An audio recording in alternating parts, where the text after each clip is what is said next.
आप सबका, हाँ आप सबका ब्रेन 80% पानी से बना है। जैसे ब्रूस ली कहते हैं, be water my friends and let's start.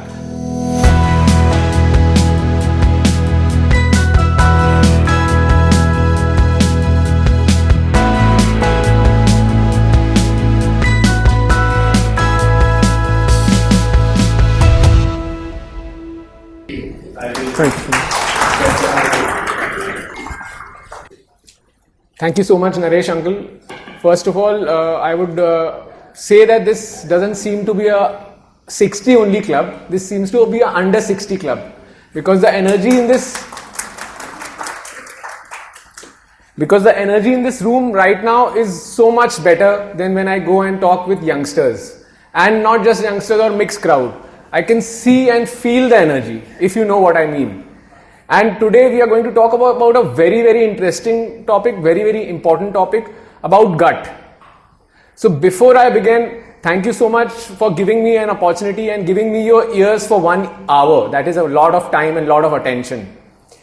And as Naresh uncle already told, I am very close to nature.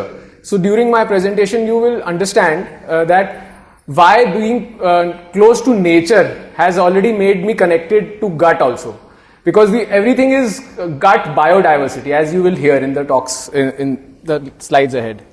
So, you are not aging, you are ripening into wisdom. As you all know, you are all wise people sitting here. So, I cannot give any advice to you as I told you. I can just share the knowledge and research and in-depth knowledge which I am been gathering, and I am just presenting to you. And these are a very big, long slides because I wanted to try and say whatever I can to help you, and I can give the slides to anybody, so don't worry about the data because it has lot of information. सब कुछ एक बार में शायद याद ना रहे सबको, या कितनी इंपॉर्टेंट है कि मैं अगर इसको स्लाइड चाहिए मैं पीडीएफ फॉर्मेट में दे सकता हूं, तो आप बस सुनिए। मेरा कनेक्शन वाटर से भी अंकल ने बताया, तो शुरू करने से पहले मैं एक लाइन बोलूंगा कि आप सबका, हाँ आप सबका ब्रेन में 80% पानी से बना है, आज भी। तो बी लाइक वाटर, जैसे ब्रूस ली कहते हैं, be water my friends and let's start. Hippocrates, जो हम एज अ डॉक्टर हम ओथ लेते हैं, हिपोक्रेटिस ओथ, एंड उन्होंने उस समय कैसे ये बता दिया, this is now science is proving everything, all disease begins in the gut. This is not a very very simple statement, it's a very very deep one. And Ayurveda के concept भी काफी इसमें अलाइन होते हैं, लेकिन अब साइंटिफिक रिसर्च, काफी चीजें, हर चीज में रिसर्च बढ़ गई है, टेक्नोलॉजी बढ़ गई है, तो अब सारी चीजों के हमको एविडेंस मिल रहे हैं। But hats off to Hippocrates. At 60 and beyond, it's not about living life. So first of all we are here इतने एंथुसियास्टिकली, मैंने कभी किसी यंग ऑडियंस को नहीं देखा सुनते हुए। 11 बज गए हैं, सब लोग एकदम अटेंशन से सुन रहे हैं, तो बहुत अच्छा लग रहा है मेरे को ये। जब हम आए हैं यहां पे सुनने के लिए, तो हम आए हैं किस लिए? हम we are here to live long and live healthy. So basic हमको समझना जरूरी है कि लाइफ स्पैन और हेल्थ स्पैन के बीच में डिफरेंस क्या होता है। लाइफ स्पैन होता है जितनी उम्र हम जिए, और हेल्थ स्पैन होता है जितनी हम उम्र हेल्दी जिए। तो ये बहुत इंपॉर्टेंट डिफरेंस है। फॉर एग्जाम्पल, मेरी दादी, हम थोड़े 10-20 साल पहले 70-80 तक तो बहुत ही कम लोग जीते थे। 70 ईयर्स तक जो जी लिया था, उसके बाद 70 to 80 ईयर्स तक नॉर्मली वो बेड में ही बिताते थे।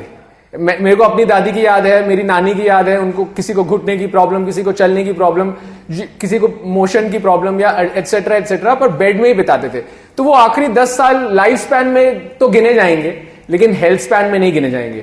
तो यहां का ऑडियंस एवरेज मानते हैं 60 ही है, हम क्यों माने कि कोई और है, एवरेज 60 का ऑडियंस है।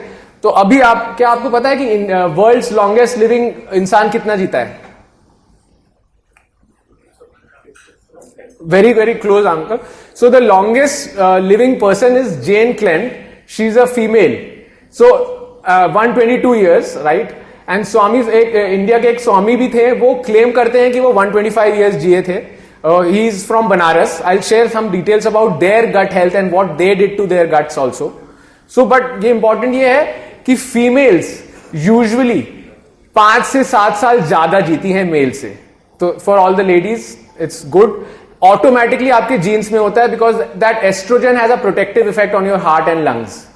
बट इंडिया में वो एवरेज सिर्फ 3 साल है। इंडिया में females live only 3 years longer than males. So health span is not just about living, it's about living healthy and disease free. And shuru mein I just want to highlight this is the gut code. It's a long gut code actually, but I have just simplified this in this word. Gut health सबको important है. Useful movement, जिस भी आप as में हो, जिस भी आप बॉडी स्ट्रक्चर में हो, there has to be useful movement daily.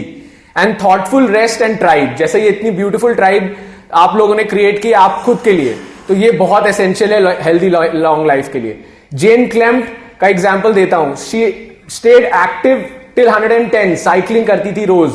Even in her 80s, 90s and 100s and 110 age पे भी साइकिलिंग करती थी. ट्रेडिशनल डाइट खाती थी, ऑलिव ऑयल, वेजीज ज्यादा होते थे, प्रोटीन रिच होता था और फाइबर बहुत होता था.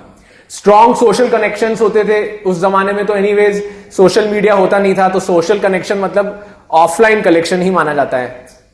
और उन काम ह्यूमरस थी, हंसती रहती थी और उससे गट ब्रेन एक्सेस अपना सेट होता है. I will talk about it. And low medication use, ये बहुत इंपॉर्टेंट है. दूसरे जो लॉन्गेस्ट लिविंग मेल हैं, ही is from Japan and he lived 116 years. As Japanese tradition says, he practiced harahuchibu, means eating only till 80% full.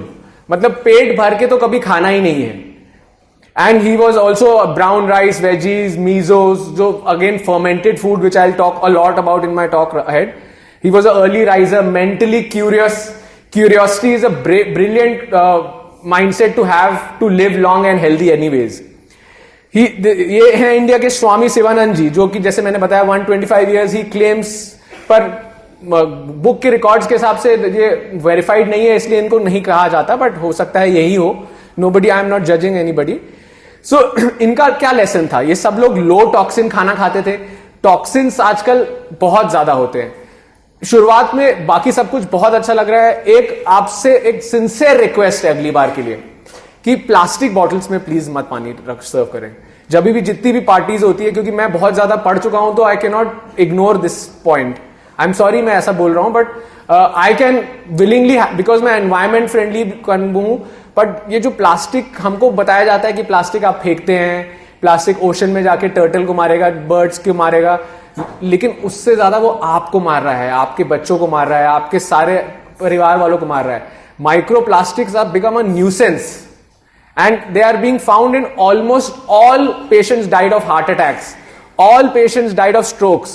The microplastics and nanoplastics, जितने जितने plastic के और नए डेवलपमेंट होते जा रहे हैं, इतने छोटे पार्टिकल्स है कि वो आप माइक्रोस्कोप में भी नहीं दिखेंगे. वो ब्लड ब्रेन बैरियर भी क्रॉस कर जाते हैं. So imagine.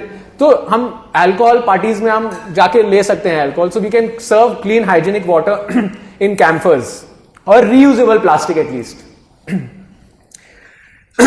So we have to always choose health span over life span.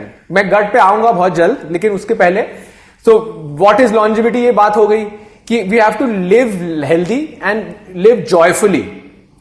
So there are 6 pillars which I have through research and through lots of books and knowledge I have founded 6 pillars of longevity. अगर आपको healthy रहना है तो 6 pillars है. Number 1 pillar है nutrition, gut health, जिसपे हम आज बात करेंगे, एंड ऑप्टिमल हाइड्रेशन. हाइड्रेशन एक बहुत इंपॉर्टेंट पार्ट है. पानी हमारी बॉडी का 70% पानी होता है. जब एक बच्चा, न्यूबॉर्न बच्चा पैदा होता है तो वो 70%, 75% पानी होता है. और एक एवरेज ह्यूमन बीइंग 60 साल की उम्र पे सिर्फ 60% पानी होता है.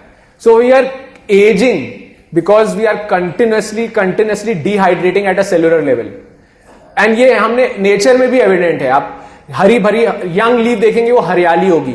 जैसे ही वो लीफ पुरानी हो जाएगी, वो मुरझा के भूरी हो जाएगी. सो और उसमें इसीलिए हाइड्रेशन का एक अलग लेक्चर हम कभी भी कर सकते हैं आपको, क्योंकि वो बहुत क्वालिटी, बहुत सारी चीजें. अगर मैं अभी हाइड्रेशन पे बात करूं, थोड़ा सा मैं तो भी बताऊंगा. नंबर 2 होता है मूवमेंट एंड एक्सरसाइज. उसके मैं कुछ इंपॉर्टेंट पॉइंट्स बताऊंगा. Number 3 sleep. Number 4 meditation. Number 5 emotional health and social connections. And number 6 preventive health. तो हमको बहुत बताया जाता है, हमको MBBS में भी पढ़ाया जाता है PSM, preventive social health. But अब preventive health का सिर्फ जमाना गया. अब हमको proactive health बनाना पड़ेगा. तो न्यूट्रिशन पे अभी हम डिटेल में बात करते हैं. मैं बाकी 5 के बारे में जस्ट एक ब्रीफ बता देता हूं ताकि एक ब्रीफ ओवरव्यू हो जाए सबके लिए, और फिर मैं गट पे आता हूं. Movement, why movement matters. तो मूवमेंट, एक्सरसाइज टर्म कहां से आया? जब इंसान शरीर धरती पे आए थे, हम लोग हंटर गैदरर्स थे, हम लोग जंगलों में रहते थे, हम लोग सूर्यास्त के साथ उठते थे, सनराइज के साथ उठते थे, और उसके बाद खाना की खोज में चले जाते थे। तो हम kilometre we used to walk every day, and the movement was a natural part of our body. But हमने अपनी लाइफ इतनी कंफर्टेबल बना ली कि हमने जोमैटो, स्विगी, नई नई एप्स आती है, एक बटन दबाने पे आपके घर पे गेट पे आ जाता है। 1-2 साल बचा है बस, फिर वो आपके बेड के ऊपर भी आके लाके दे देगा एक बटन दबाने से। तो ये हमने अपनी लाइफ मुंह में भी डाल देगा। सही बात है uncle. We have made our life comfortable, so that is why we had to invent exercise machines and we have to invent exercise term. Movement was a natural part of our body, and being close to the nature cycle automatically was a natural part of our body. तो इसके कुछ parameters होते हैं। For example, एक important parameter होता है VO2 max. आप कभी भी, आप बहुत लोगों को जरूरत पड़ने पे हॉस्पिटल गए होंगे, मेदांता, अपोलो, बड़े से बड़ा हॉस्पिटल। आप आज गूगल करिए कि आपकी कार्डियो रेस्पिरेटरी हेल्थ, यानी कि हार्ट और लंग की हेल्थ का नंबर 1 इंपॉर्टेंट मार्कर क्या होता है, या नंबर 1 टेस्ट क्या होता है। 2D एको नहीं है, EEG भी नहीं है, स्ट्रेस इको भी नहीं है, जितने ब्लड टेस्ट है वो भी नहीं है। वो एक टेस्ट होता है VO2 मैक्स, जो कि इस रिंग्स और ऐसे गैजेट से आप मेजर कर सकते हैं घर पे, लेकिन वो कोई मेजर नहीं करता। आपको हार्ट की भी प्रॉब्लम होती है, आप दुनिया के बेस्ट, मेदांता के बेस्ट कार्डियोलॉजिस्ट पे जाएंगे, वो VO2 मैक्स, और दूसरा टर्म है HRV। थोड़ा टेक्निकल है लेकिन समझना जरूरी है, तो वो कोई नहीं मेजर करता।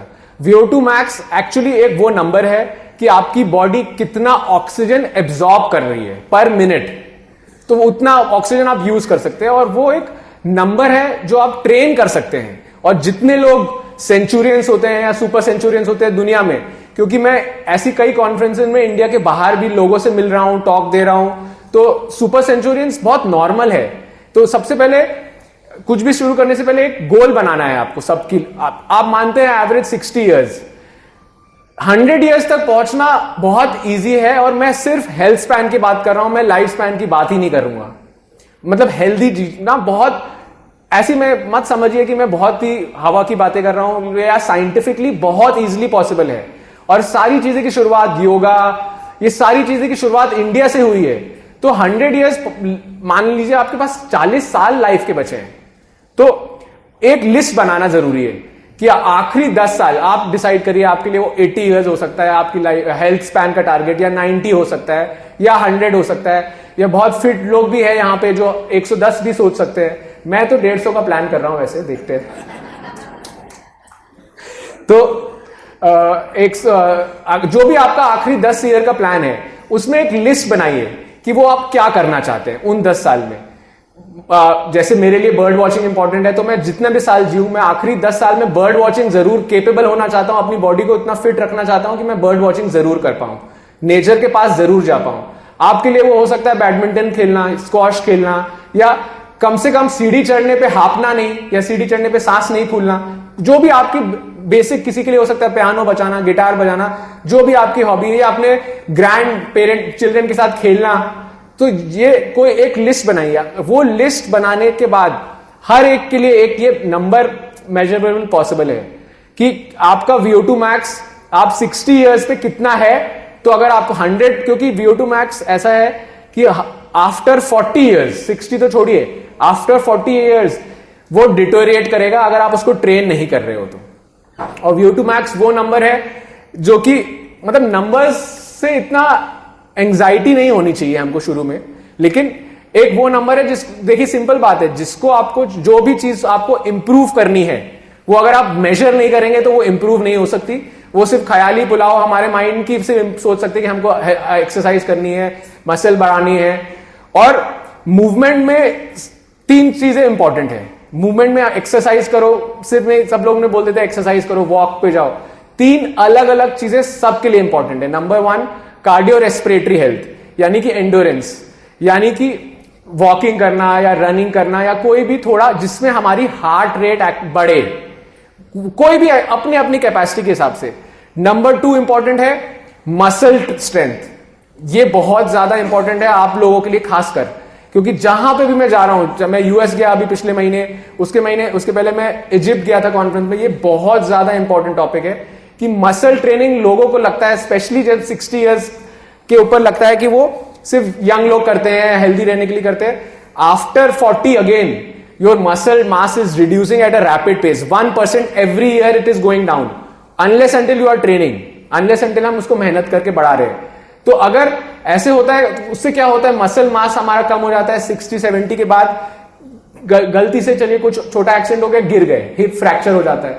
अगर हमारी मसल मास पहले से स्ट्रांग रहेगी तो वो गिरने पे हिप फ्रैक्चर नहीं होगा. तो फिर आप ऑटोमेटिकली आपका 10-20 साल तो ऐसे ही बढ़ गई लाइफ की. तो दूसरा इंपॉर्टेंट है मसल ट्रेनिंग. आपके अभी तक आपने नहीं भी किया है तो भी आप शुरू कर सकते हैं. It's not difficult, it is not impossible. Minimum से मिनिमम वेट 1.5 पाउंड 1 पाउंड के डंबल से एक्सरसाइज शुरू करना, लेकिन ये सबको करना जरूरी है. ये आप नहीं बोल सकते कि मैं योगा करता हूं या मैं वॉक करता हूं तो ये नहीं, हफ्ते में 2 बार, इट्स नॉट डिफिकल्ट. एंड तीसरी चीज है फ्लेक्सिबिलिटी, जो कि योगा इससे अच्छा एग्जाम्पल कोई नहीं हो सकता हमारे लिए. और दूसरी चीज है हेल्थ में, जब हम बात कर रहे हैं ओवरऑल हेल्थ की, VO2 मैक्स तो हो गया जिससे हमारा स्टैमिना बढ़ता है, जिससे हमारे लंग्स की और हार्ट की कैपेसिटी बढ़ती है. दूसरा इंपॉर्टेंट पैरामीटर है हार्ट रेट वेरिएबिलिटी. ये 2 पैरामीटर मेरे को लगता नहीं है कि बहुत लोगों ने सुने होंगे, लेकिन ये हमारे हेल्थ के लिए सबसे इंपॉर्टेंट 2 पैरामीटर्स है. Heart rate variability, simple language में मैं ये बताऊं क्या होता है कि हमारी, जैसे आपने कोई स्ट्रेस लिया, आपको कोई स्ट्रेसफुल सिचुएशन हुई, चाहे एक्सीडेंट हुआ या कुछ भी, कोई बुरी न्यूज सुन ली, तो आपका हार्ट रेट हाई हो जाएगा. जब आप मेडिटेशन कर रहे हैं या योगा कर रहे हैं या ब्रीदिंग एक्सरसाइज कर रहे हैं या रेस्ट कर रहे हैं तो हार्ट रेट आपका कम हो जाएगा. तो जो बार बार हम लोग बात करते हैं गट ब्रेन एक्सिस का, वो एक्चुअली क्या होता है? गट ब्रेन एक्सिस होता है, एक नर्व है जो हमारे गट को हमारे ब्रेन से कनेक्ट करती है. उस नर्व का नाम है vagal nerve, vagus nerve. And वो वही नर्व है जो हमारी हार्ट रेट डाउन करती है. तो हमारे माइंड में, क्योंकि गट ब्रेन की थोड़ी सी बात यहां पे आ गई है तो मैं बता देता हूं. गट ब्रेन के लिए हमारे लिए इंपॉर्टेंट होता है कि स्ट्रेस नहीं लेना. आजकल की लाइफ में तो स्ट्रेस, व्हाट्सएप, उठते ही सुबह सुबह व्हाट्सएप मैसेजेस, ये काम वो काम, आपकी एज में भी शायद स्ट्रेस तो है ही बहुत लोगों को. तो जो स्ट्रेस माइंड है वो रेड माइंड है, स्ट्रेस माइंड, और जो काम माइंड है वो ब्लू माइंड है, रिलैक्स माइंड. तो ब्लू माइंड कब होगा? जब आपकी हार्ट रेट कम होगी. और स्ट्रेस माइंड कब होगा? जब आपकी हार्ट रेट बढ़ेगी. तो रेड माइंड खराब नहीं है, रेड माइंड सबको जरूरी है. Everybody needs the red mind. For example, अभी वॉर की सिचुएशन आ रही थी तो एंग्जाइटी सबको हो रही थी, तो घर में सब लोगों को स्ट्रेस बढ़ रहा था. हम किस्मत से इलाहाबाद में रहते हैं, अगर हम पठानकोट में रहते होते और वहां पे बॉम्ब होता तो सबकी धड़कनें बढ़ी जाती. That's normal. बट अगर सपोज कुछ कर सकते, सपोज हम कहीं हैं और टाइगर आ गया, तो हम उस समय योगा मुद्रा में बैठ के मेडिटेट नहीं कर सकते टाइगर के बदले में. उस समय we need to activate the red mind, the mind which will give us the energy. रात को 2 बजे भी होगा तो आप नींद सब आपकी उड़ जाएगी और you will have the energy to run and save you and your family. Blue mind वो होता है जो आपको काम करता है. तो ब्लू माइंड आपके पानी के एक्टिविटीज करने से या नेचर से कनेक्ट करने से ऑटोमेटिकली आपका एक्टिवेट हो जाता है. तो ये कितना आपका हार्ट स्ट्रांग है कि कितनी जल्दी आप स्ट्रेस लेते हैं, या तो आपकी हार्ट रेट ज्यादा ना बढ़े या बढ़े तो जल्दी कम हो पाए, ये वो पैरामीटर होता है heart rate variability. Number 3 pillar है, मूवमेंट के बाद आते हैं स्लीप. ये मेरी लाइफ का सबसे बड़ा एग्जाम्पल है, क्योंकि एज डॉक्टर्स हम लोग को इतना पढ़ाई करना पड़ता है, इतनी ज्यादा स्ट्रेसफुल लाइफ होती है कि हम नींद तो भूल ही जाते हैं. Sleep is the most important. आप लोग मोस्ट लाइकली सब लोग 8 घंटे मिनिमम सोते हैं, और 8 घंटे सोना सबको जरूरी है. बिकॉज स्लीप में वो हमारी बॉडी में सब कुछ है, भगवान ने सब कुछ बनाया हुआ है. कैंसर से लड़ने के लिए एंटी कैंसर जीन्स बनाए हुए हैं, डीएनए रिपेयर डैमेज से बनाने के लिए डीएनए रिपेयर मैकेनिज्म बनाया हुआ है, इम्यून सिस्टम बनाया हुआ है, लिवर बनाया हुआ है. सारे जो टॉक्सिन्स, आप कुछ भी कचरा खा लीजिए, लिवर आपका डिटॉक्सिफाई करने के काबिल है अगर आप उसे करने देंगे तो. और वो सिर्फ और सिर्फ पॉसिबल है अगर आप 8 घंटे सो रहे हैं मिनिमम रोज. नॉन स्लीप डीप रेस्ट पे ज्यादा नहीं बात करूंगा, वो मेडिटेशन होता ही है, बेसिकली मेडिटेशन. और ये ब्लू माइंड, ये 4th पिलर वही था ब्लू माइंड, जो मैंने अभी आपको ऑलरेडी थोड़ा सा समझा दिया.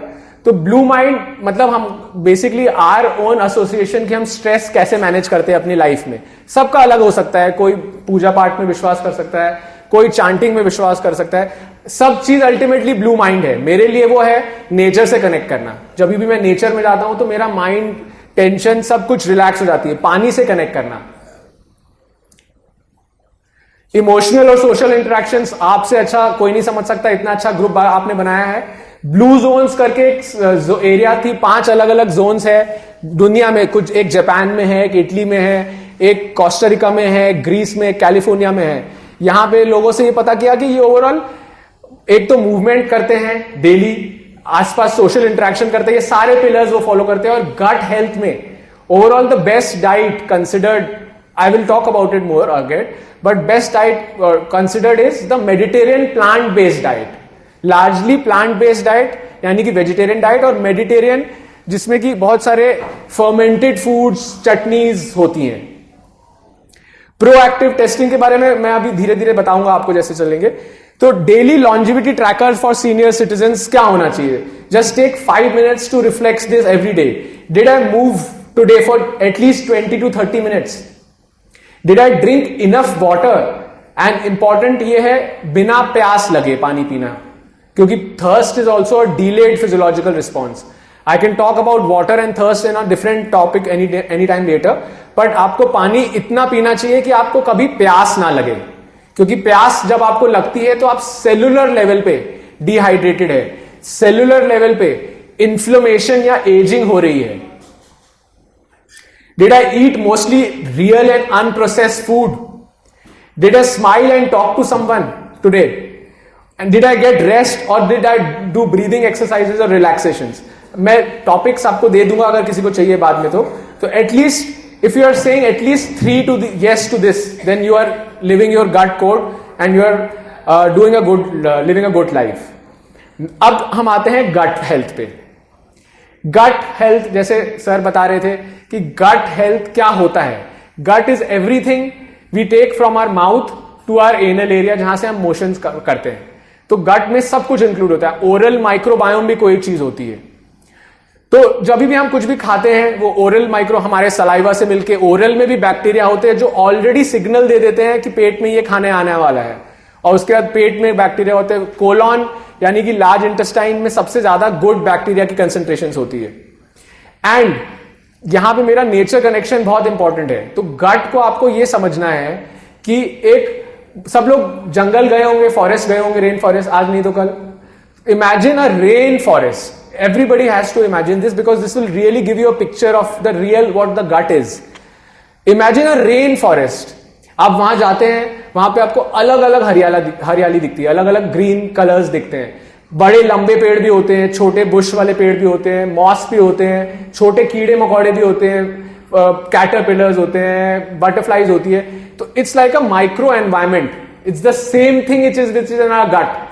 It is exactly like that actually, scientifically speaking, because अंदर अच्छे बैक्टीरिया होते हैं, बुरे बैक्टीरिया होते हैं, फंगाई होते हैं, बैक्टीरिया होते हैं, वायरस होते हैं, सब कुछ होता है, मिक्सचर है। तो it is we are actually a super organism. And हमको बार बार ये बताया जाता है कि अगर आपके पेरेंट्स को डायबिटीज था या आपके पेरेंट्स को हार्ट डिजीज थी तो आपको भी होने की बहुत हाई चांसेस है, क्योंकि आपके जीन्स में है, आपके जीन्स में है। लेकिन हमारे जीन्स हमारी हेल्थ के लिए सिर्फ 10 to 20% रिस्पॉन्सिबल होता है। हमारे मेजर रिस्पॉन्स होता है 80 to 90% एपिजेनेटिक्स। और एपिजेनेटिक्स क्या होता है कि हाउ आवर जीन्स, इंसान के जीन एनवायरमेंट से कैसे इंटरैक्ट करते हैं, और उसका सबसे मेजर पोर्शन होता है हमारा गट बैक्टीरिया। एक नंबर की फिगर में बताऊंगा, इंसान में, नॉर्मल इंसान, हेल्दी इंसान में 37 ट्रिलियन सेल्स होते हैं, करोड़ों की मात्रा में सेल्स होते हैं। लेकिन उससे 4 गुना ज्यादा हमारे आसपास, हमारे पेट के अंदर, हमारे स्किन पे बैक्टीरिया होते हैं, और वो मोस्टली हेल्दी होते हैं, और वो हमारे फर्स्ट लाइन है। आप कुछ भी खाएंगे तो पहला वो बैक्टीरिया डाइजेस्ट करेगा। तो हमको हेल्थ में, गट हेल्थ में हम हमेशा प्रीबायोटिक्स, प्रोबायोटिक्स की बात करते हैं। मोस्टली लोग प्रोबायोटिक्स की बात करते हैं। प्रोबायोटिक की कैप्सूल खा लिया है ना, उससे कुछ नहीं होने वाला, उससे होगा कुछ। तो फॉर एग्जाम्पल इसका आजकल टेस्ट होता है, गट माइक्रोबायोम टेस्ट, आपकी डायवर्सिटी जानने के लिए। जैसे मैं क्यूरियस हूं, मेरे को कोई बीमारी नहीं है किस्मत से, भगवान की कृपा से और अपनी मेहनत से। तो एक टेस्ट होता है गट माइक्रोबायोम टेस्ट, आपके पॉटी का टेस्ट होता है, वो साइंटिफिक लैब्स में जाके जेनेटिक और डीएनए एपिजेनेटिक टेस्टिंग होती है, 4 हफ्ते लगते हैं रिपोर्ट आने में। वो रिपोर्ट ने मेरे को बताया कि मेरी गट में 5000 टाइप के बैक्टीरिया, प्रकार के बैक्टीरिया है। नंबर तो आंकड़ा है तो करोड़ों में है, लेकिन 5000 प्रकार के बैक्टीरिया है। उसमें से 90% गुड है, कुछ खराब भी है और कुछ खराब होने भी चाहिए। जैसे आप रेन फॉरेस्ट में जाते हैं तो आप वीड या खराब पौधे को उखाड़ के फेंक तो ना देते हैं, वो हार्मनी में, नेचर की हार्मनी में रहने के लिए वो जरूरी है। तो 5 से 10% खराब है और मेरे गट में यह पाया गया कि 5000 प्रकार के बैक्टीरिया है। अब अगर आपको यह जान के आश्चर्य होगा कि डायबिटीज अलग 5-6 बैक्टीरिया की कमी या होने से हो सकता है या नहीं हो सकता, हाइपरटेंशन अलग बैक्टीरिया से होता है, थायराइड, सब चीज ये एक अल्टीमेटली ये डिपेंड करता है कि आपके वो 5000 बैक्टीरिया किस प्रकार के हैं। तो हमको कॉमन नॉलेज में क्या बोला जाता है कि प्रोबायोटिक खाइए, तो सब लोग कहेंगे, आपकी एज में तो 99% लोग दही खाते होंगे, है ना। पर दही में और जितने भी हमको प्रोबायोटिक कैप्सूल इंडिया में मिलते हैं नॉर्मली, उसमें आप पढ़ेंगे तो 2 या 3 या 4 मैक्सिमम स्पीशीज के नाम लिखे होंगे। लैक्टोबैसिलस, बिफिडोबैक्टीरियम, उसमें भी सब स्पीशीज होते हैं। अल्टीमेटली वो आपको दही से मिल रहा है तो वो आपको कैप्सूल में मिलके क्या फायदा। तो our goal is not to just keep eating good bacteria, that is definitely our goal. मैं ये नहीं बोल रहा हूं कि आप दही खाना बंद कर दीजिए, लेकिन our goal is to increase the diversity, the biodiversity of our gut. यानी कि अलग अलग प्रकार, जैसे 5000 सबके अंदर ऑन एवरेज मान के चलते 5000 बैक्टीरिया होंगे, तो उसमें आपको अगर कॉन्स्टिपेशन है तो आपके अंदर अच्छे बैक्टीरिया 70% होंगे और खराब बैक्टीरिया 30% होंगे। अगर आपको कोई मेरे से बात कर रहा था आईबीएस के बारे में, इरिटेबल बाउल सिंड्रोम के बारे में, उसमें भी यही होता है। उसमें गट की जो बैक्टीरिया की डाइवर्सिटी होती है, डाइवर्सिटी मतलब टाइप ऑफ बैक्टीरिया, वो चेंज हो जाती है। और साइंटिफिकली आपने नोटिस किया होगा कि आयुर्वेदा क्लिनिक्स तो बहुत टाइम से थी जो डायबिटीज रिवर्सल की बात करती थी, लेकिन साइंटिफिक क्लिनिक्स तो कोई नहीं थी, है ना। लेकिन अब इंडिया के बाहर तो है और इंडिया में भी अब ये साइंटिफिकली भी पॉसिबल है।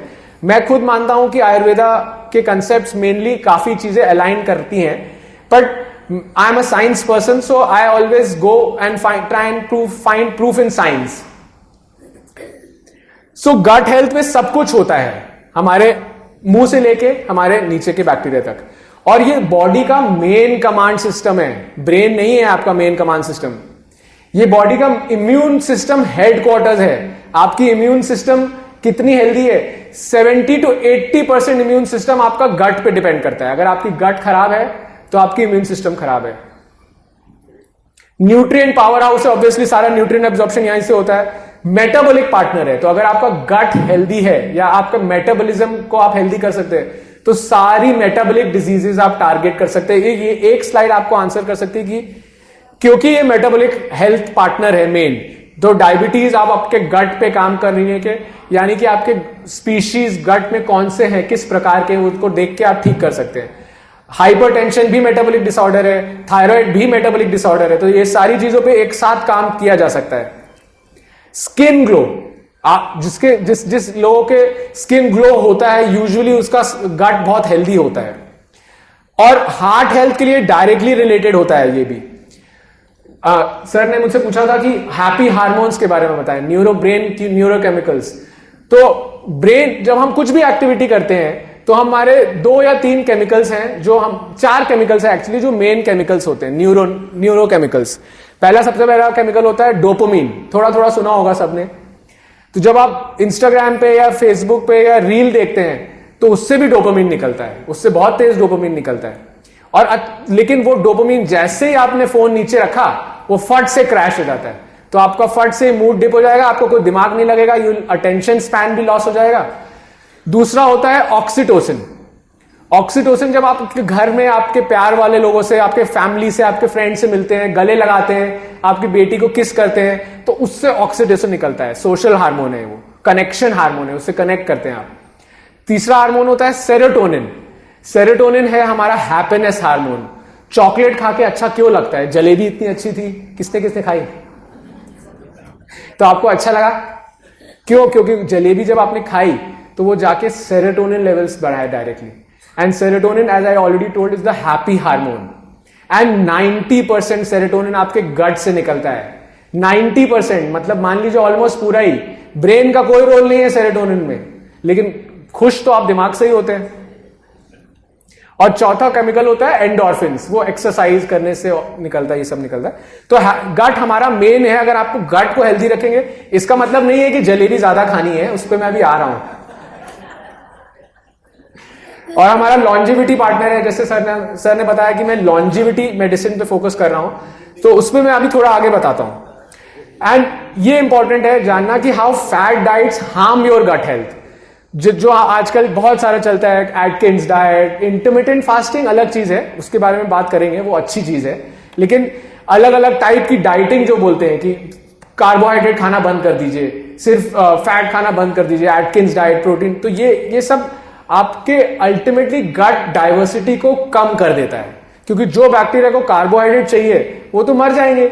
तो फिर तो हम, our goal is not to reduce the good bacteria diversity, our goal is to increase the diversity of the good bacteria. And fibre deficiency तो सबके लिए कॉमन होता है.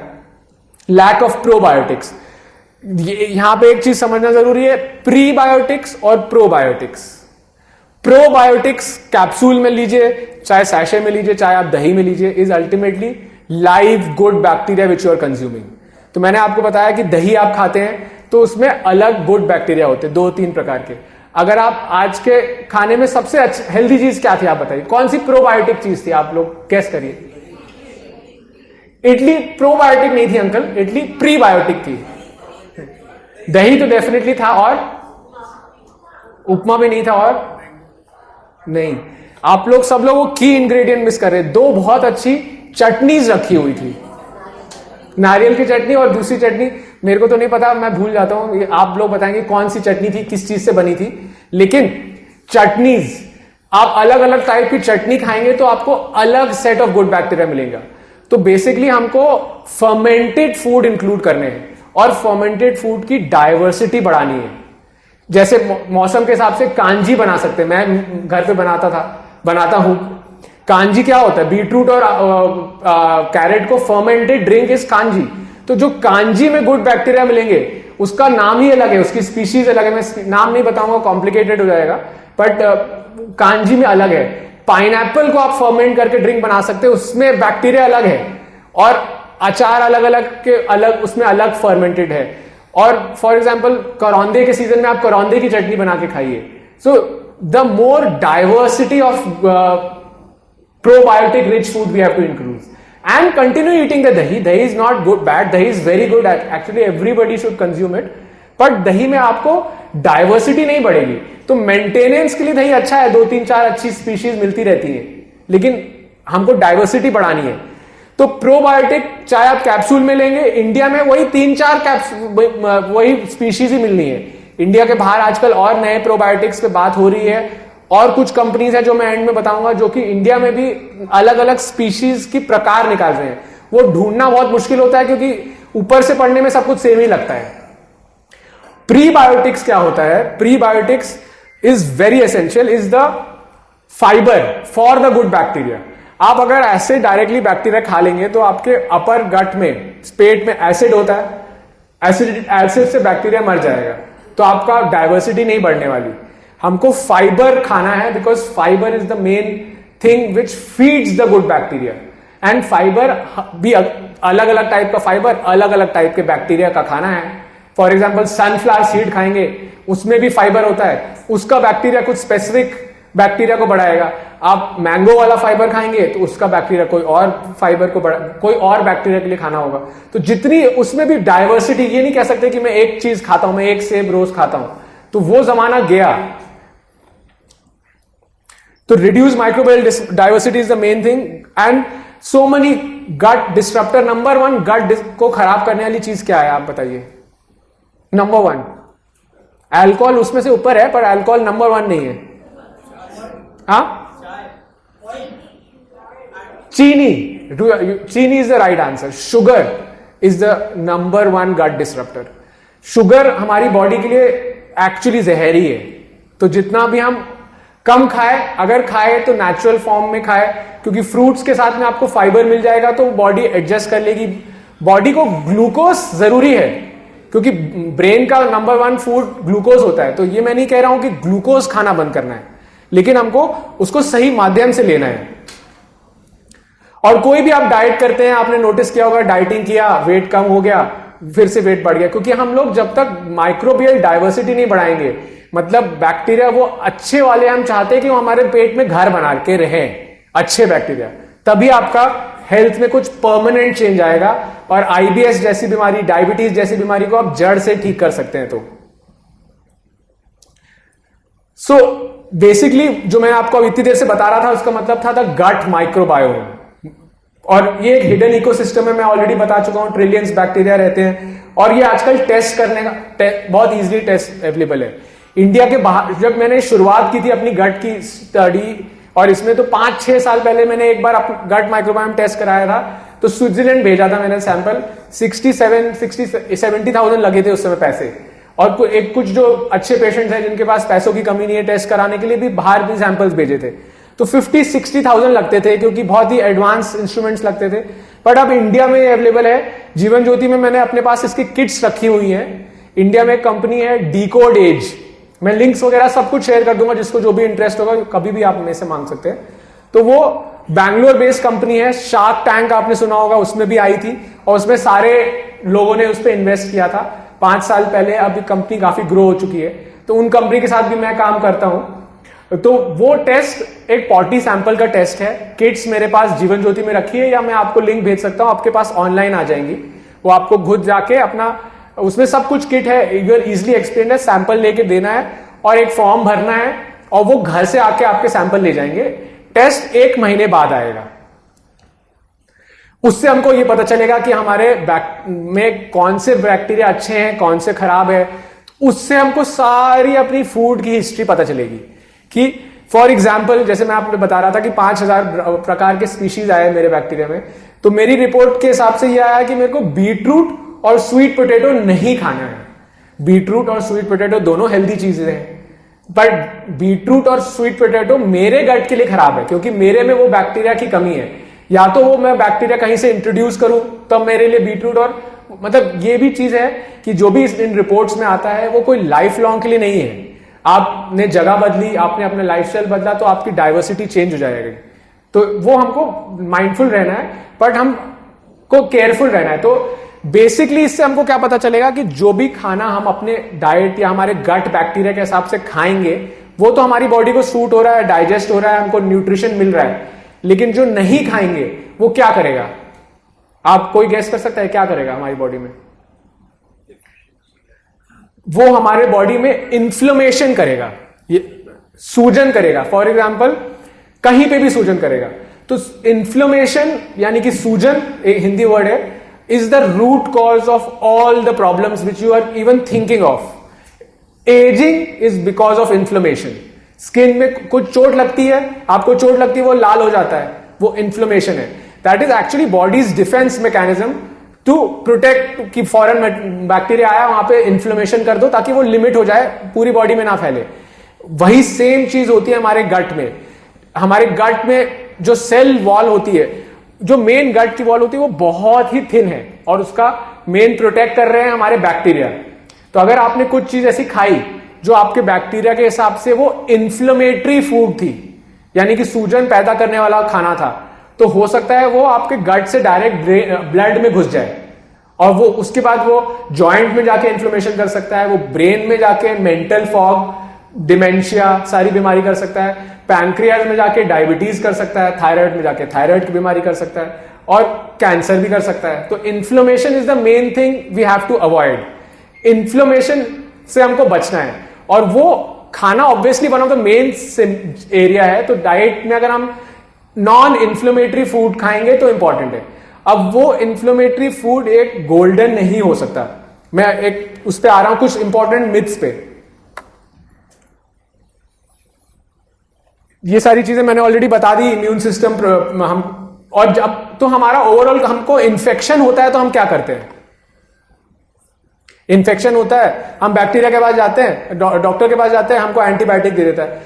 तो आज के बाद से मैं आपसे एक सिंसियर विनती कर रहा हूं कि जो भी डॉक्टर, या मैं भी लिखता हूं एंटीबायोटिक, मैं भी डॉक्टर हूं, तो आपको एंटीबायोटिक लिखे तो एक बार जरूर पूछिए जरूर कि क्या डॉक्टर मेरे को बैक्टीरियल इन्फेक्शन है, ताकि एटलीस्ट डॉक्टर को वो चीज पता तो होनी चाहिए।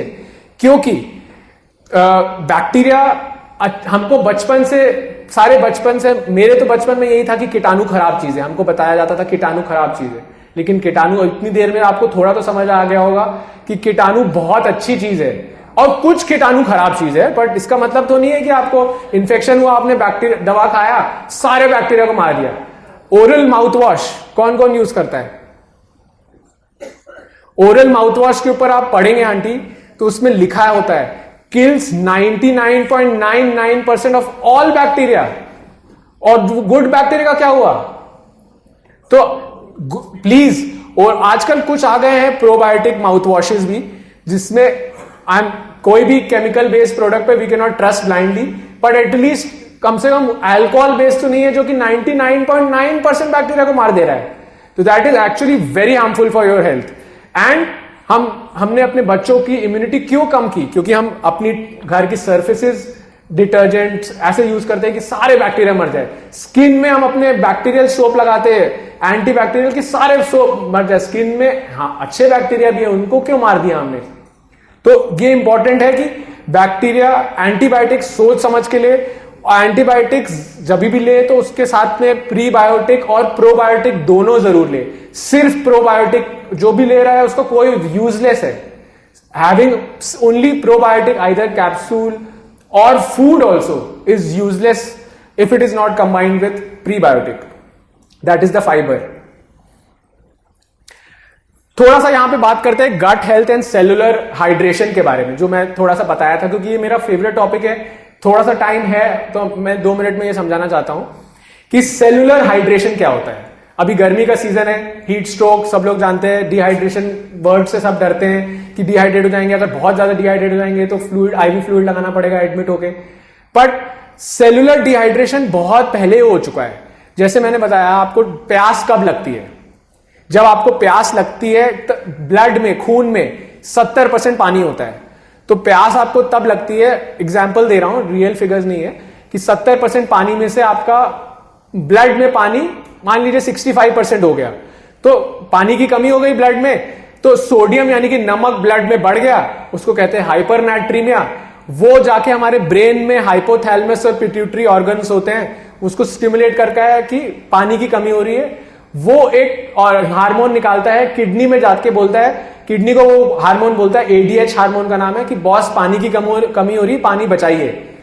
तब ये सारी चीजें होने के बाद हमको प्यास लगती है।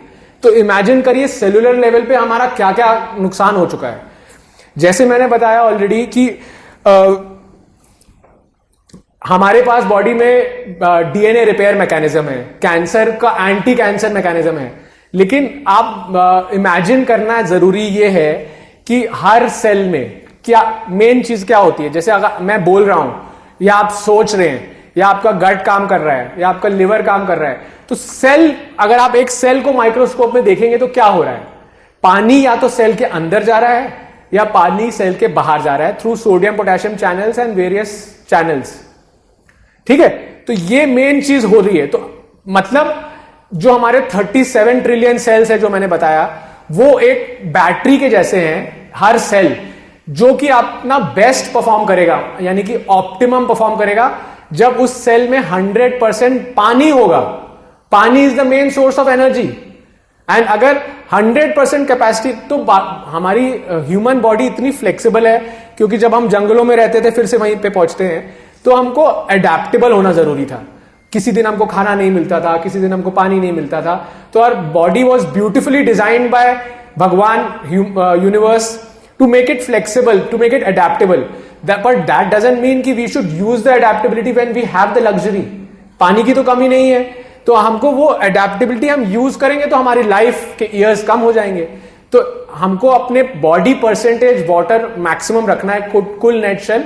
वो नहीं हो सकता अगर आप पानी सिर्फ प्यास लेने पे पी रहे। और यूरिन कभी भी करने जाए, भगवान ने इतना अच्छा फिल्ट्रेशन सिस्टम बनाया हमारी किडनीज। वेनेवर हम जाते हैं बाथरूम, तो अपने यूरिन का कलर जरूर देखने की कोशिश करें, और शुरुआत में ही हल्का सा भी अगर येलोइश हो रहा है तो उसी समय बी अलर्ट एंड उसी समय पानी ज्यादा पीना है। खास करके इंपॉर्टेंट है, जब मैं स्कूल्स कॉलेजेस जाता हूं तो बहुत सारी young ladies, young women avoid करती हैं पानी ज्यादा पीना ऑन ट्रैवल, क्योंकि उनको अच्छा वॉशरूम नहीं मिलता है, बट उससे वो अपनी हेल्थ का बहुत नुकसान कर रही है। गट ब्रेन एक्सिस पे मैं ऑलरेडी काफी चीजें बता चुका, कुछ कुछ तो ये, लेकिन फीलिंग तो होती है। अंकल भी, आप नरेश अंकल आप भी मुझसे पूछ रहे थे कि वो गट फीलिंग क्या होती है। तो एक्चुअली ये साइंस है। जैसे हमको कहीं जाना होता है, फॉर एग्जांपल ट्रैवल करना है, और हमको गट फीलिंग होती है कि यार नहीं जाना चाहिए, कुछ अच्छा नहीं होता है, सबके साथ ऐसा हुआ है।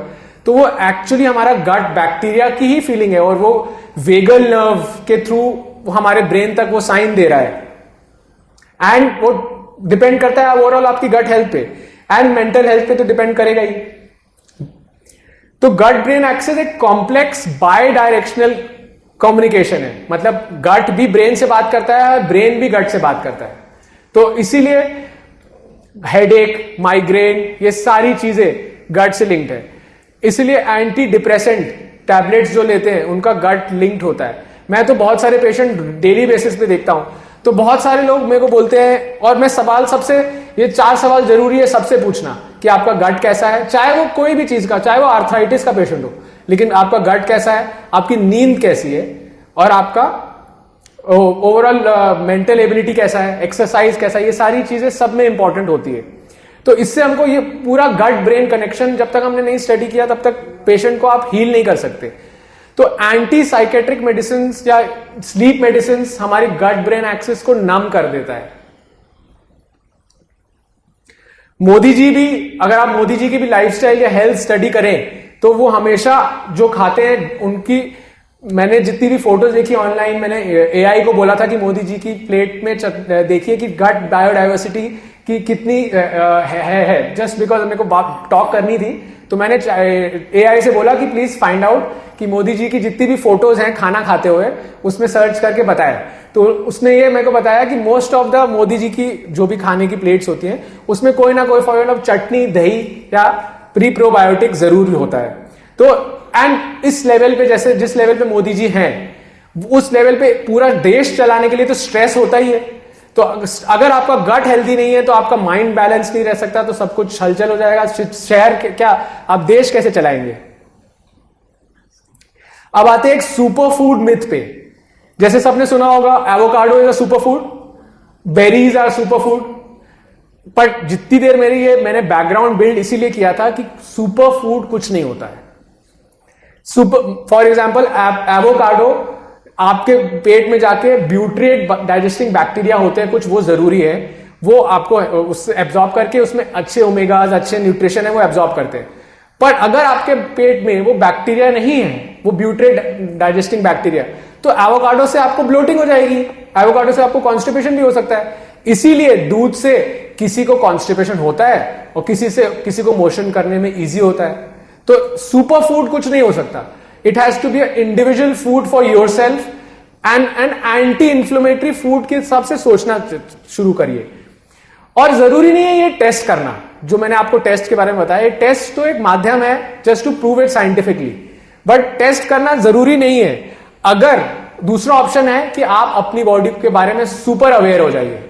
अगर आपको हल्की सी भी गैस बनी या ब्लोटिंग हुई या नींद ठीक से नहीं आई या एनर्जी लेवल ठीक नहीं लग रहा या अच्छा नहीं लग रहा, तो you have to figure it out कि आपने पिछले 24 घंटे में या क्या ऐसा खाया था जिससे आपको ऐसा हो रहा है। अगर आप सोचेंगे तो आपका दिमाग आपको वो बता देगा कि मैंने ये जलेबी यहां पे खाई थी, वो अच्छी नहीं थी, या अच्छी हो भी की, हो सकता है बाकी किसी को कोई प्रॉब्लम नहीं हुई लेकिन आपको हुई, तो वो आपके लिए तो अच्छी नहीं थी। तो that is the other way to find out your anti inflammatory food. Same is for berries. Berries में कुछ पॉलीफिनॉल्स रिलीज होते हैं जो कि ओवरऑल हेल्दी है, बहुत हेल्दी है। मैं नहीं बोल रहा हूं कि बेरीज खाना बंद कर दीजिए, पर आपकी बॉडी से समझिए, आप अपनी बॉडी से पूछिए कि क्या वो आपके लिए हेल्दी है। इवन ओट्स, आप डाइटिशियन के पास बेसिकली जाते हैं, मैं किसी डाइटिशियन को ऐसे नहीं बोल रहा हूं कि गलत है, बट ओवरऑल मोस्ट डाइटिशियंस आप जाते हैं, वो बोलेंगे ओट्स खाना है, वो बोलेंगे म्यूजली खाओ, ये खाओ, वो खाओ, but basically they are doing guesswork with you. They don't know your gut, and they are just giving you tukka. So I should not say that, but it is a one way of guesswork. Nevertheless, 70 to 80% लोगों के लिए ओट अच्छे हैं, तो they are not wrong in saying that. But still वो आपके लिए अच्छा नहीं है, वो तो आपकी गट ही बता पाएगी. Same with sunflower seeds, same with turmeric. Turmeric is also very very good. Turmeric actually एक मात्र में सुपर फूड है. ट्यूमरिक का जो मेन कंपाउंड है जो सुपर फूड होता है वो पता है आपको? कर्क्यूमिन है ना. आजकल कर्क्यूमिन की टैबलेट्स भी आने लग गई हैं. Curcumin is a wonder house because वो हमारे माइटोकॉन्ड्रियाज को एंटी एजिंग एंटी इंफ्लेमेटरी में हेल्प करता है. लेकिन ये भी एक दादी का नुस्खा है. मेरे को बहुत मजा आता है जब मैं कोई दादी का नुस्खा या ऐसे पुराने आयुर्वेदिक चीज को साइंटिफिकली स्टडी करके प्रूव कर सकता, मतलब पढ़ सकता, नॉलेज गेन कर सकता हूं. तो इसमें मैंने पढ़ा हल्दी के दूध में जब आप काली मिर्च मिलाएंगे, ब्लैक पेपर, तो उसमें ब्लैक पेपर में there is a compound called as piperine, जो कि हल्दी यानी कि कर्क्यूमिन के एब्जॉर्प्शन को 100 टाइम्स बढ़ा देता है. मतलब कर्क्यूमिन के एंटी इंफ्लेमेटरी बेनिफिट्स अगर आपको चाहिए तो आप आपके हल्दी दूध में जरूर एक पिंच ब्लैक पेपर डालें. Chia seeds are also very good source, but again it can cause bloating and constipation to some people. The point of this was कि आपको अपनी गट का स्टडी करना जरूरी है. अब यहां गट की बात हुई तो एक नया कंसेप्ट चल रहा है जो कि इलाहाबाद में, क्या इंडिया में भी बहुत कम लोगों को मालूम है, लेकिन I want you all to be aware of this. So जब मेडिसिन 1.0 था, जब हम वैद वगैरह ट्रीट करते थे, हमको चोट लग जाती थी तो हल्दी लगा देते थे, वो that was the one of the right ways actually. Then we discovered antibiotics and that change the game. 50-60 साल पहले लोगों को लाइफ स्पैन 50-60 साल से ज्यादा नहीं था, 40-50 साल actually. And most people used to die of infections. तमाम इन्फेक्शन होते रहते थे. तो antibiotic was a big boon for medicine for doctors like me and the time of doctors that time. Antibiotics changed the game. It increased the lifespan from average 50 to 70. अब आजकल की life में infection से कोई नहीं मरता है, मतलब रेयरली मरता है. Covid was again an exception. And Covid में भी हमने क्या किया था? एंटीबैक्टीरियल ड्रग एजिथ्रोमाइसिन सबने कभी ना कभी खाया था. उसका कोई पॉइंट नहीं था क्योंकि वो बैक्टीरिया को मारता है. तो point of the matter was कि एंटीबायोटिक्स आए, हमने अपनी गट की खराब करने शुरू कर दिया. एंटीबायोटिक्स, छोटी मोटी चीज के लिए एंटीबायोटिक्स खाना. आजकल छोटे मोटे हॉस्पिटल्स क्वैक्स इतने हैं कि आप कहीं पे भी जाओ, कोई भी डॉक्टर, बड़े से बड़ा, इंडिया में इसका रूल्स एंड रेगुलेशन इतना स्ट्रांग नहीं है कि कोई भी अनपढ़ दवा भी आप, फेरोपेनम जैसे हैवी एंटीबायोटिक भी आप खरीद के खा सकते हैं. तो उससे टेम्परेरी तो आप ठीक हो जाओगे, लेकिन आपकी गट इम्यूनिटी तो पूरी डाउन तक खराब हो गई. तो उसके बाद और साथ साथ हमने फर्टिलाइजर्स डेवलप किए सॉयल में फार्मिंग करने के लिए. उससे हमारा सॉयल माइक्रोबायोम भी खराब हो गया. मैं इसलिए आ रहा हूं क्योंकि मैं थोड़ा सा सप्लीमेंट्स के बारे में बताना चाह रहा हूं.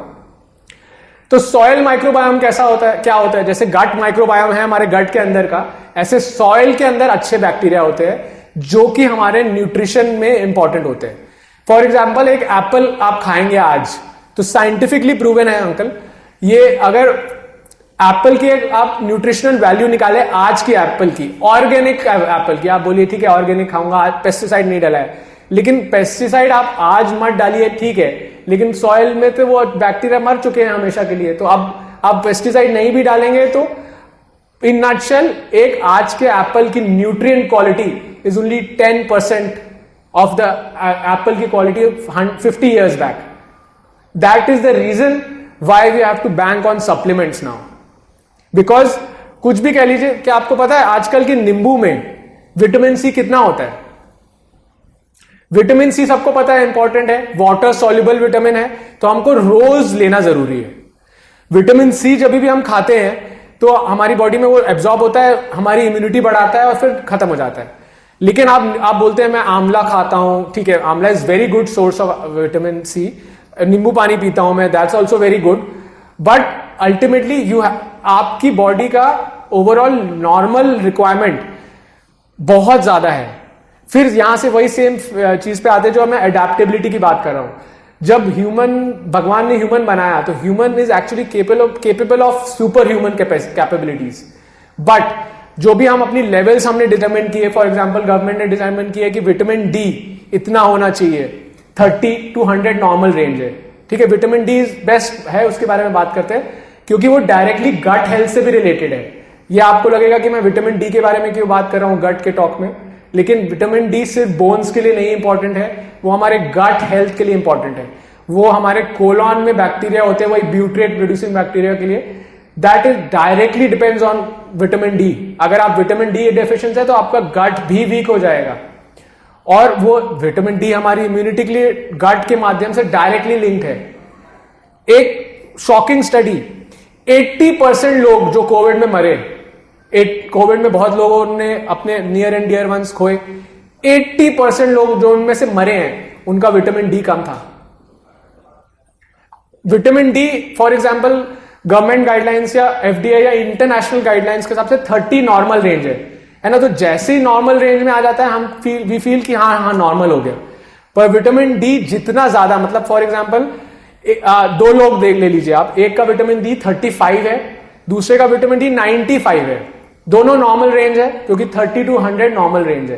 बट अगर आप इम्यूनिटी कंपेयर करेंगे, लाइफस्टाइल कंपेयर करेंगे, कितनी ज्यादा लोग बीमार पड़ते हैं वो कंपेयर करेंगे, तो जिसका 35 है और जिसका 95 है उसमें जमीन आसमान का डिफरेंस है। दिस आर नॉट ऊपर की बात है, this I have seen with my patients and even with my own family. So vitamin D is a very very important supplement. Coming to medicine 2.0 versus 3.0, जैसे मैं कैंसर सर्जन हूं, मैं piles is a gut issue, मैं treat करता हूं through laser, बिना cut के, बिना कोई भी प्रॉब्लम के, लेस पेन फ्री। तो many patients specially young and old come to me. So मेरा एज अ सर्जन मेडिसिन 2.0 तक का रोल है कि आया वो मेरे पास, मैंने उसके लेजर से ट्रीट कर दिया, पेन कम हुआ, उसको ठीक कर दिया, my job ends there. That is only practising medicine 2.0। But is my job truly end there? For lot of surgeon, lot of doctors, it ends there, because इतना काम है, टाइम कहां है किसी के पास कि ये सबके लिए इतना डिटेल स्टडी करने की। लेकिन मेडिसिन 3.0 अप्रोच सेज दैट अगर 20 ईयर ओल्ड का लड़का मेरे पास आया है और उसको पाइल्स हुआ है, तो मेरा काम है, अगर बहुत सिवियर हो गया है, दवा से ठीक नहीं हो सकता, तो ठीक है, उसको लेजर से पेन फ्री ठीक करना, ठीक है, definitely that is my job. But my job as a doctor doesn't end there. It is my job to tell what I have told on in this talk, to explain to him in a brief way. I cannot spend 1 hour with every patient, but gut microbiome, gut diversity, anti-inflammatory food का basis उसको समझाना जरूरी है, क्योंकि ultimately piles, IBS, कोई भी disease is lifestyle disease. अगर आप लाइफस्टाइल ठीक नहीं करेंगे तो वो फिर से हो जाएगी। तो एज अ मेडिसिन 2.0 जो अप्रोच है वो सिर्फ पॉइंट टू पॉइंट रहता है, सिम्टम बेस्ड रहता है या सुपरफिशियल रहता है। मेडिसिन 3.0 इज अ अप्रोच जो कि इंडिया में बहुत कम लोग प्रैक्टिस कर रहे हैं, which is a deep dive in through your gut and epigenetics to understand what the root cause of the problem is. यहां पे एक इंटरेस्टिंग स्टोरी मैं बताता हूं। जैसे मेरी एक फ्रेंड है, उनकी मैं आगे एक फोटो भी है, वो भी आइस बात करती है मेरी मॉम के जैसे, अभी मैं एक फोटो दिखाऊंगा। तो वो बहुत हेल्थ फ्रीक है, 65 ईयर्स एज, तो आपके लोगों के उनका हेल्दी है, फिट है, एक्सरसाइज भी रोज करती है, मसल ट्रेनिंग भी करती है। गट माइक्रोबायोम टेस्ट उन्होंने मेरे बोलने पे 2-2 बार कराया, एक बार जो आया उसके हिसाब से उनकी डाइट एडजस्ट की। बट उनको पिछले 6 महीने से ब्लोटिंग हो रही थी, लूज मोशन हो रहे थे, अच्छा नहीं लग रहा था, मतलब कुछ तो गड़बड़ था। I was also very surprise कि इनका गट माइक्रोबायोम 2-2 बार करा लिया है, ठीक भी, मतलब मैंने सब कुछ जो कर सकता था, सप्लीमेंट दे सकता था, फिर भी नहीं ठीक हो रहा। फिर 9 महीने बाद पता चला कि उनका आरओ का फिल्टर खराब था। एंड जिस दिन, मजाक नहीं कर रहा हूं, जिस दिन वो आरओ का फिल्टर चेंज हुआ, अगले दिन से उनका गट एकदम नॉर्मल हो गया। तो this is a story why important, clean gut always begins with clean water and make sure, मतलब आपने आरओ, अच्छा ब्रांडेड आरओ भी खराब हो सकता है क्योंकि इतनी पोल्यूशन है, इतना माइक्रोफोल्ड्स है हर जगह, स्पेशली जैसे ऐसी जगहें हैं, तो यहाँ एसी के फिल्टर्स में एंटी फंगस होते हैं, उससे भी आपका वाटर क्वालिटी खराब हो सकता है। एक मेरा लास्ट वीडियो दिखा रहा हूं, उसका टॉपिक एंड है, उसका I can have questions where how my connection to nature and blue mind and is my main source of inspiration. I tell openly that my biggest teacher is nature, and I worship nature in all forms from the core of my heart. And I urge everybody कि आप please nature को help करने, because आप nature को help करेंगे तो आपकी भी हेल्प होगी. आप प्लास्टिक बॉटल में पानी नहीं पिएंगे तो आपकी भी हेल्प होगी. Nature has always been my ground. As India's top bird photographer and an avid birder, I have had special moments connecting with birds, especially with owls during quiet bird watching. But recently, while scuba diving in Portugal, I experienced something extraordinary: a direct connection with an octopus. After patiently waiting for over 5 minutes, literally, the octopus slowly and gradually grasped my little finger with one of its tentacles, and then it slowly tried to pull me into its world. This was my deepest blue mind moment. As a laparoscopic surgeon and a longevity expert, I know the power of nature to activate the parasympathetic system inside us, helping us live healthier and longer. In every walk with nature, one receives far more than he seeks. Thank you very much.